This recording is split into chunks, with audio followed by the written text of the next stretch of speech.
best life.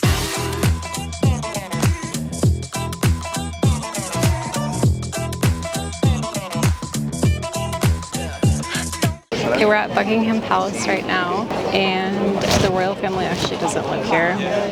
Queen Victoria was actually the first one to live here back in like 1887 or something like that. There's over 700 rooms there.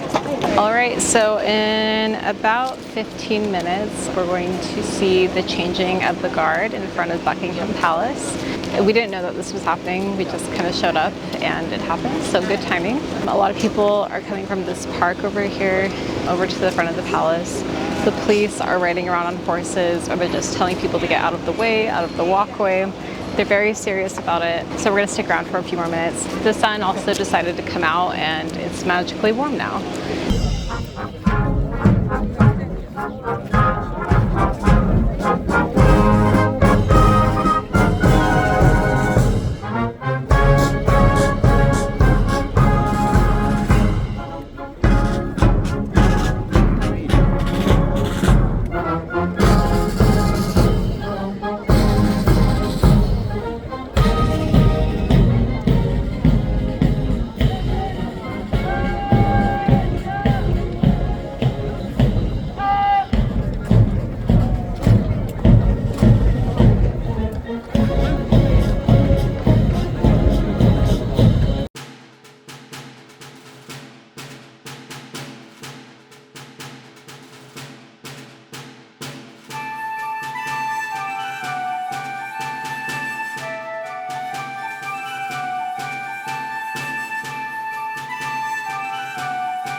So we just saw the changing of the guard.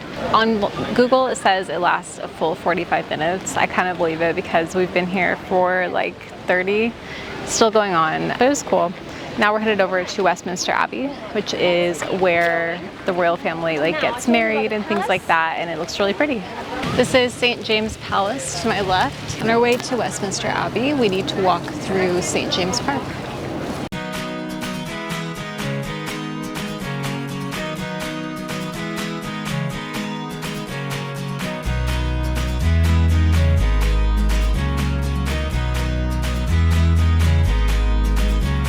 Behind me is Westminster Abbey. It's where Charles and Diana got married, William and Kate. It's used for all the royal family ceremonial things that they have to do. Meghan and Harry were not married in this chapel, but I believe it was started by Henry III in 1245 and has like kind of a Gothic influence to the architecture. So it's where like the coronation is too. So we were thinking about going into Westminster Abbey. I know it's beautiful inside. However, tickets for adults are £27 each, and we just didn't want to spend that because we've been in France for a really long time. That's a really expensive country, and I think we'll be back here again at some point. I was looking at fun facts about this. Charles Dickens and Isaac Newton are both buried here. Queen Elizabeth is not buried here, but there are other monarchs who are buried here. So it'd be fun to go inside one day and also see where like this is where a lot of people got married as well. We don't really have enough time here today either. We're only here for a day and it's already noon, so, and we're tired as well. So this saves something for us for next time. Now we're gonna walk over to the Big Ben clock tower. Look, a clock. We don't have that in America. We're at the Westminster Hall, also known as the Big Ben clock. Westminster Abbey is literally right across this little square. By the way, London is a way cleaner city than Paris. We're sitting in this grass field, and the one that we sat in last night outside the Eiffel Tower was littered with trash and cigarettes, but this is nice, clean, and just a way better feeling here in London. So anyways, I think we're gonna go around the other side of the clock, kind of towards where the Ferris wheel is at, and go check out the river.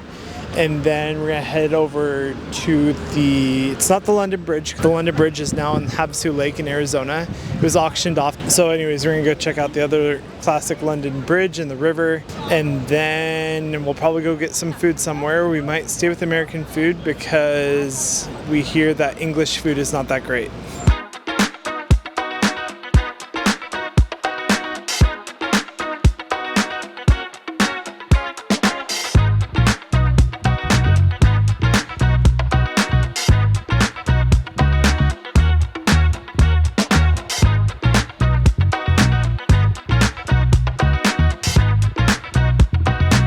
So we stopped at Badger's Doorstep Brewery to get some drinks and snacks. We didn't want a full meal, but just something to help us get by through the day. This is the most American-sized drink I've ever had here in Europe. I love it. Most of the time when you get a Coca-Cola or anything like that, it's really small and tiny. We've got some chicken strips and some mozzarella sticks, so we'll see how this is and let you know. That's good. It's just very plain. Like there's no juiciness. They're very small. Like this is what they say about like British food is kind of true. Like there's no sauce, there's no like spice or anything. So it's okay though.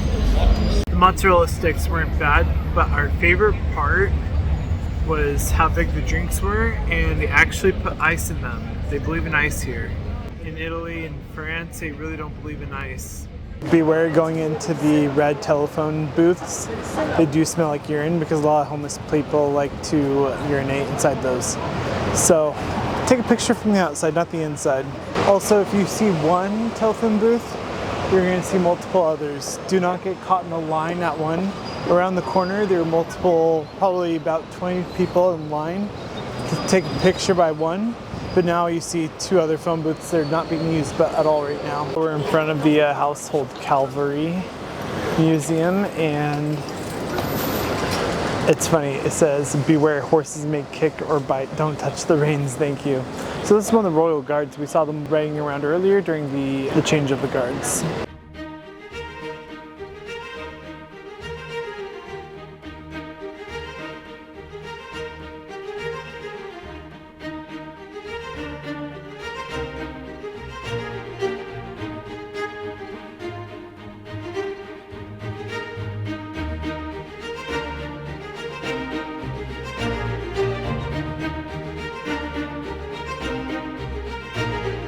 We made it to Trafalgar Square. The National Gallery is right here if you want to check it out. But I don't think we're going to check that out today because we don't have enough time and we're just kind of seeing the outside spots. Okay, so next we're going to head over to Oxford Street to do a little shopping. Now we're in Carnaby Street in Soho.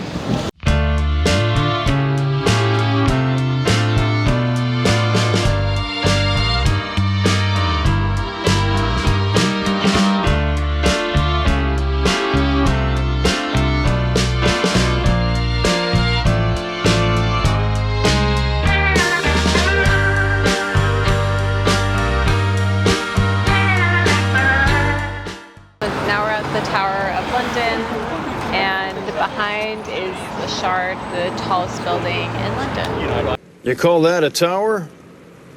Try the Sears Tower, friend. The Tower of London, officially His Majesty's Royal Palace and Fortress of the Tower of London. So this is a historic castle. So this was built initially back in 1078. There were a few expansions done for the few hundred years after that. It was originally built by William the Conqueror and was a resented symbol of oppression inflicted upon London by the new Norman ruling class. The castle was also used as a prison from 1100 to 1952.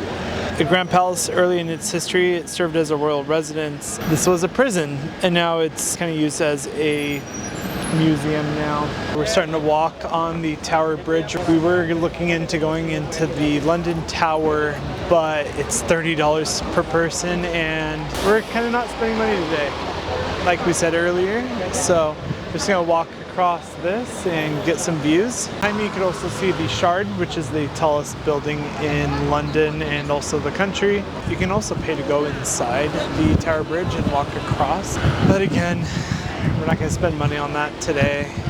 If we did go inside of all the places that we have seen today, we would have spent easily a couple $100. The Tower Bridge was built between 1886 and 1894.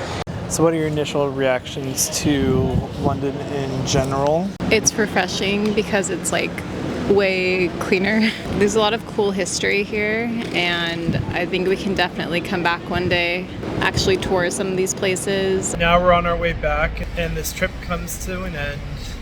It was a lot of fun. Yeah, it feels like it's only been like a week and a half or so, but it feels like a month of travel. We've lived many lives.